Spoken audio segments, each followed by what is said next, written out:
Hello बच्चों, तो आपका डी के झा कॉमर्स क्लास में आपका स्वागत है।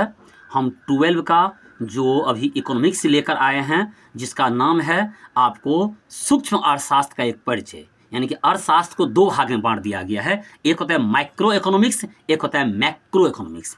MICRO माइक्रो इकोनॉमिक्स यानी कि सूक्ष्म अर्थशास्त्र, व्यष्टि अर्थशास्त्र, जिसका कारोबार, जिसका प्लानिंग छोट स्तर पर होगा। सूक्ष्म अर्थशास्त्र छोट स्तर पर होगा, एक उत्पादन, एक व्यापारी, एक जगह हैं, तो उसे हम कहते हैं सूक्ष्म अर्थशास्त्र यानी कि माइक्रो इकोनॉमिक्स। एक होता है macro economics, MACRO macro economics यानी कि बृहत अर्थशास्त्र, समष्टि अर्थशास्त्र, जिसका कारोबार बड़े स्तर पर होगा।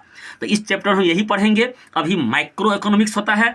सबसे पहले होता है कि माइक्रो इकोनॉमिक्स या जो है या मैक्रो इकोनॉमिक्स है, उसका हम परिचय पढ़ेंगे। उससे पहले आता है कि आर्थिक क्रिया। इकोनॉमिक्स एक्टिविटी क्या है कि मनुष्य के द्वारा जो भी क्रिया किया जाएगा। आर्थिक क्रिया मतलब हुआ कि क्वेश्चन आता है कि आर्थिक क्रिया क्या है, कि मनुष्य के द्वारा जो भी क्रिया किया जाएगा, चाहे वो मानसिक क्रिया हो और चाहे वो फिजिकली क्रिया हो। दो तरह की क्रिया किया जाता है, एक होता है मेंटल एक्सरसाइज, एक होता है फिजिकली एक्सरसाइज। कोई अगर मानसिक काम कर रहा है या कोई शारीरिक काम कर रहा है, दोनों कार्य के बदले में उसे जो मजदूरी, जो पारिश्रमिक मिलता है, जो मजदूरी, जो वेतन जो मिलता है, वो आर्थिक क्रिया कहलाता है। यानी कि मनुष्य के द्वारा की जाने वाली वो सभी क्रियाएं आर्थिक क्रियाएं होगी। जो मनुष्य को काम करने से जो पैसा मिलेगा, जिससे वो अपनी आवश्यकता को पूर्ति करेगा, चाहे वो क्रिया मानसिक हो, मेंटली एक्सरसाइज हो या फिजिकली एक्सरसाइज हो, तो वही होता है आर्थिक क्रिया। मनुष्य के द्वारा जो क्रिया किया जाएगा वो आर्थिक क्रिया होता है। अब आर्थिक क्रिया के प्रकार है, काइंड्स ऑफ इकोनॉमिक्स एक्टिविटीज, कि आर्थिक क्रिया को कितने भाग में बांटा गया है। तो आर्थिक क्रिया एकदम टॉपिक बाय टॉपिक, आर्थिक क्रिया क्या है, मनुष्य के द्वारा की जाने वाली वो सभी क्रियाएं, चाहे वो मानसिक क्रिया हो, चाहे वो शारीरिक क्रिया हो, जिस क्रिया करके उनको जो पैसा मिलता है, उस पैसा से जो अपनी आवश्यकता की जो पूर्ति करता है, अपनी जरूरतों को जो पूरी करता है, वो आर्थिक क्रिया हुआ। आर्थिक क्रिया के प्रकार में आता है उत्पादन, प्रोडक्शन। आर्थिक उत्पादन वो आर्थिक क्रिया है जिसका संबंध वस्तुओं और सेवाओं की उपयोगिता अथवा मूल्य में वृद्धि करने से है। उत्पादन मतलब क्या होता है, वस्तु का उत्पादन करना।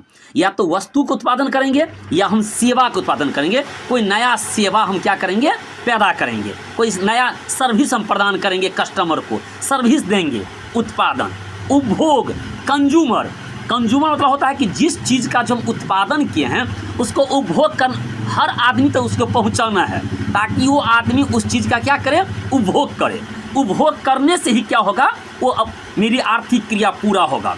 उपभोग वो आर्थिक क्रिया है जिसमें व्यक्तिगत तथा सामूहिक आवश्यकताओं की संतुष्टि के लिए वस्तुओं और सेवाओं की उपयोगिता का उपयोग किया जाता है।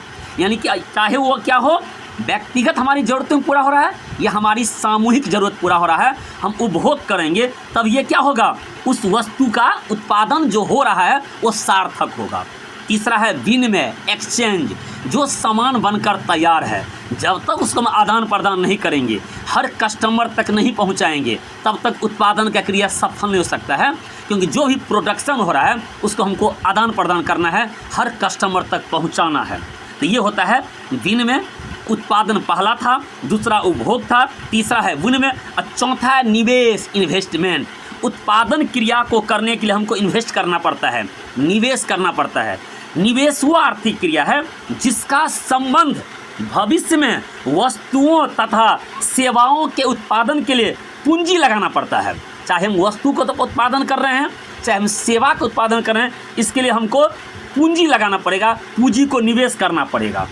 जिस तरह से आप ये आर्थिक क्रिया के प्रकार पढ़े हैं कि उत्पादन, प्रोडक्शन, उपभोग, कंज्यूमर, विनिमय यानी कि एक्सचेंज, और निवेश मतलब इन्वेस्टमेंट।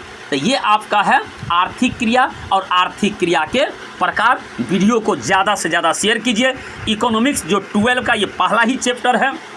अभी हम पहला चैप्टर का माइक्रो इकोनॉमिक्स लेकर चले हैं। माइक्रो इकोनॉमिक्स यानी कि सूक्ष्म अर्थशास्त्र, फिर यह चैप्टर हो जाएगा तब फिर मैक्रो इकोनॉमिक्स के बारे में चलेंगे। लेकिन माइक्रो इकोनॉमिक्स के बारे में अभी कॉन्सेप्ट नहीं दिए हैं। माइक्रो इकोनॉमिक्स से पहले जो आपका था आर्थिक क्रिया, इकोनॉमिक एक्टिविटीज़, और उसका था काइंड्स ऑफ इकोनॉमिक एक्टिविटीज़। ये दो चीज़ पढ़े हैं। वीडियो को ज़्यादा से ज़्यादा शेयर कीजिए।